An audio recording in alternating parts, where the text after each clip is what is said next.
Where did Lori get actors to? He has a friend who has a friend? I declare it was a lucky day for this family when the Lawrences moved in next door.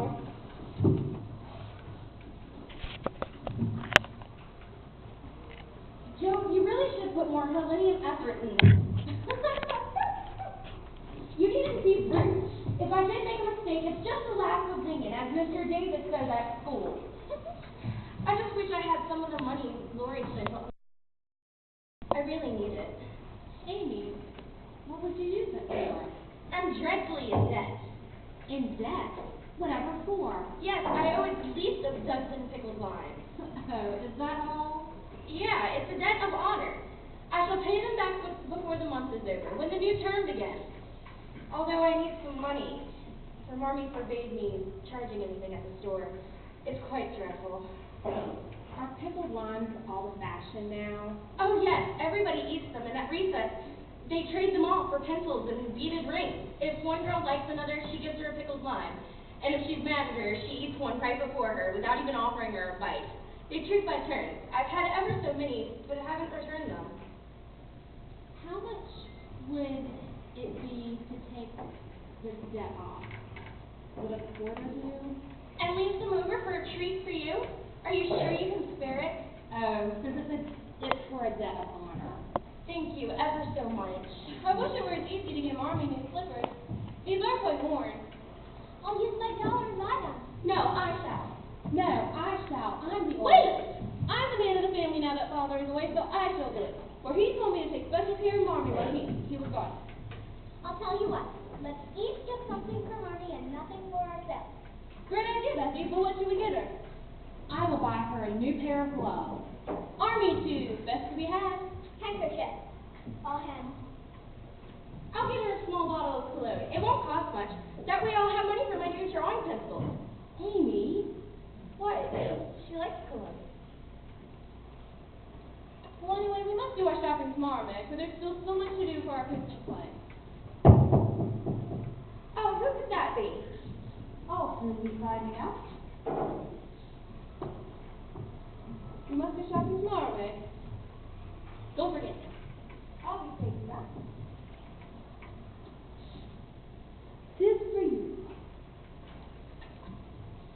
Joe, it's a note of invitation. A regular note of invitation. Well, go on, read it. Mrs. Gardner is happy to invite Miss Meg and Miss Josephine to a small dance on New Year's Eve. Marmee will surely have us go, but whatever shall we wear? What's the use of asking when you know we should wear poplins because we haven't got anything else? Oh, I wish I had a silk, but Marmee says I can't have one perhaps until I'm 18. But that is ever so long to wait. Our pops will look fine. Besides, yours is as good as new. I forgot about the burn in mine. Whatever should I do? The burn? Where? Can't it be covered? I can sew a patch over it. Well, you see, I was standing with my back to the fireplace, and now the whole back's burnt out. You will simply have to sit still as long as you can, and make sure that you don't talk to anybody too long and face the wall. Well, I don't care for company dancing. I'd rather fly about and cut paper. I will wear my new slippers and buy a new ribbon for my hair. Maybe Marmee will let me borrow her new pearl pen. But I'll have to use my gloves, though they're not as nice as I'd like them to be. Mine are filled with lemonade, so I'll just have to go without. No, you must have gloves or I won't go. Gloves are the most important thing in the world. A lady simply doesn't go without them. I can't ask Marmee for a new pair. She told me after I tore my last ones that I can't have any more this winter. Can't you just make hers do? I could carry them crumpled in my hand. Christopher Columbus, I've got it. We can each wear one of your good ones and carry one of my bad ones. Don't you see? Josephine, your hands are bigger than mine, and you'll stretch my gloves dreadfully. Well, then I'll just have to go without. I don't care what people say. You may have it, you may. But make sure that you behave nicely, and don't spill anything on the gloves. Also, make sure you don't keep your hands behind your back. or say Christopher Columbus, will you? I shall be a pattern of prudence. It will be such a pleasure to go to this occasion, since we've been rubbing along so, and Rory must have received an invitation as well. Maybe his grandfather will let him drive you in their new carriage. Wouldn't that be elegant? Joe, wouldn't it be nice if we had money like we used to, and ride carriages? I guess so. No, not really. Maybe some rich relative will die and leave you their fortune, and then you can dash about in a blaze of splendor. But people don't leave fortunes anymore. Men have to work for money, and women marry for money. It's just so dreadful to be poor. Oh, fiddlesticks.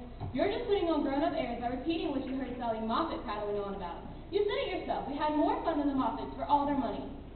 Yes, I did. I shall become a famous artist and make fortunes for you all. I think I shall be a writer. I'm not quite sure, but I plan to do something wonderful and astonish you all someday. Aren't we ambitious? In the meantime, we must be rehearsing for our play. Joe, there's something I want to tell you. After this play, I'm not going to do anymore. I'm simply getting too old for such things. You won't stop acting, not as long as there's long gowns and gold paper jewelry for you to trail about it. Besides, there'd be an end to everything if you quit. Come, Amy, let's practice the dancing routine. You're stiff as a poker in that. It's not my fault. I never saw anyone faint before, and I don't choose to make myself all black and blue stumbling around the way you do. If I can fall down gently, I'll fall. If I can't, I shall fall back into a chair gracefully. But Amy, now look, try to listen. Clasp your hands together and frantically cry about the roof screaming, Rodrigo! Rodrigo! Save me!